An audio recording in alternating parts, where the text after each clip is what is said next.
أعوذ بالله من الشيطان الرجيم. بسم الله الرحمن الرحيم.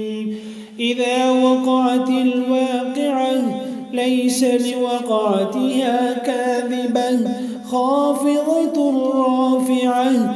إذا رجت الأرض رجا وبست الجبال بسا فكانت هباء منبثا وكنتم أزواجا ثلاثا فأصحاب الميمنة ما أصحاب الميمنة وأصحاب المشأمة ما أصحاب المشأمة والسابقون السابقون أولئك المقربون في جنات النعيم. ثلة من الأولين وقليل من الآخرين على سرر موضونة متكئين عليها متقابلين.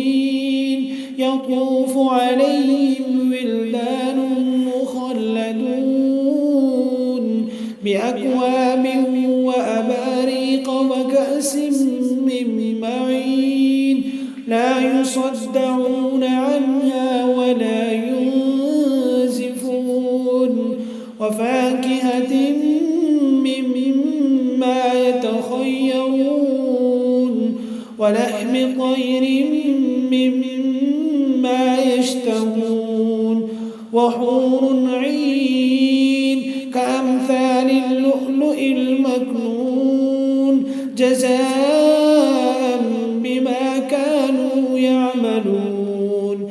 لا يسمعون فيها لغوا ولا تأثيما إلا قيلا سلاما سلاما.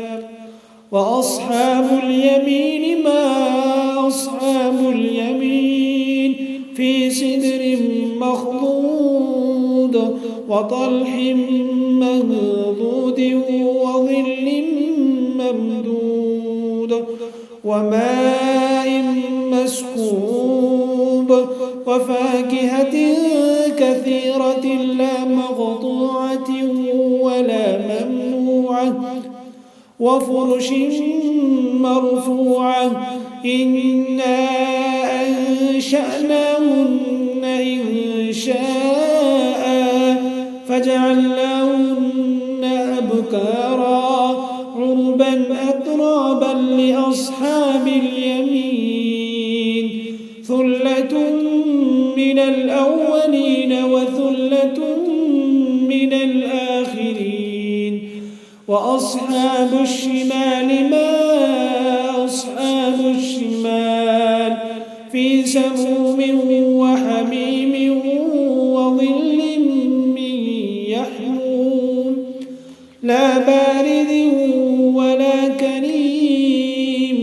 إنهم كانوا قبل ذلك مترفين وكانوا يصرون على الحنث العظيم وكانوا يقولون أئذا متنا وكنا ترابا وعظاما أئنا لمبعوثون أو آباؤنا الأولون. قل إن الأولين والآخرين لمجموعون إلى ميقات يوم معلوم. ثم إنكم أيها الضالون المكذبون لآكلون من شجر من زقوم فمالئون منها البطون فشاربون عليه من الحميم فشاربون شرب الهيم.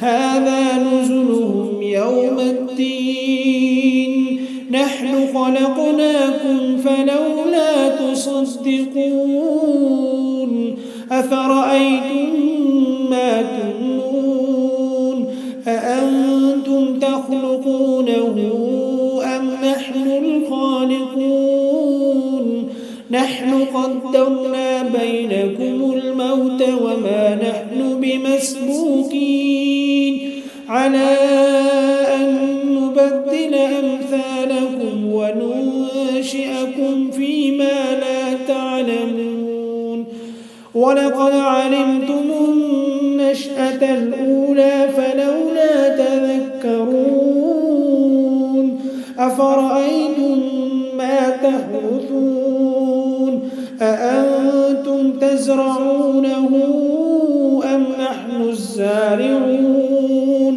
لو نشاء لجعلناه حطاما فظلتم تفكهون إنا لمغرمون بل نحن محرومون أفرأيتم الماء الذي تشربون أأنتم أنزلتموه من المزن أم نحن المنزلون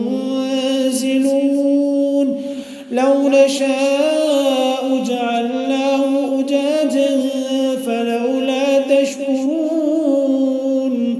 أفرأيتم النار التي تورون أأنتم أنشأتم شجرتها أم نحن المنشئون نحن جعلناها تذكرة ومتاعا للمقوين فسبح باسم ربك العظيم فلا أقسم بمواقع النجوم وإنه لقسم لو تعلمون عظيم إنه لقرآن كريم في كتاب مكنون لا يمسه إلا المطهرون تنزيل من رب العالمين أفبهذا الحديث أنتم مدهنون وتجعلون رزقكم أنكم تكذبون فلولا إذا بلغت الحلقوم وأنتم حينئذ تنظرون ونحن أقرب إليه منكم ولكن لا تبصرون فلولا إن كنتم غير مدينين ترجعونها إن كنتم صادقين فأما إن كان من المقربين فروح وريحان وجنة نعيم وأما إن كان من أصحاب اليمين فسلام لك من أصحاب اليمين وأما إن كان من المكذبين الضالين فنزل من حميم وتصلية جحيم إن هذا لهو حق اليقين فسبح باسم ربك العظيم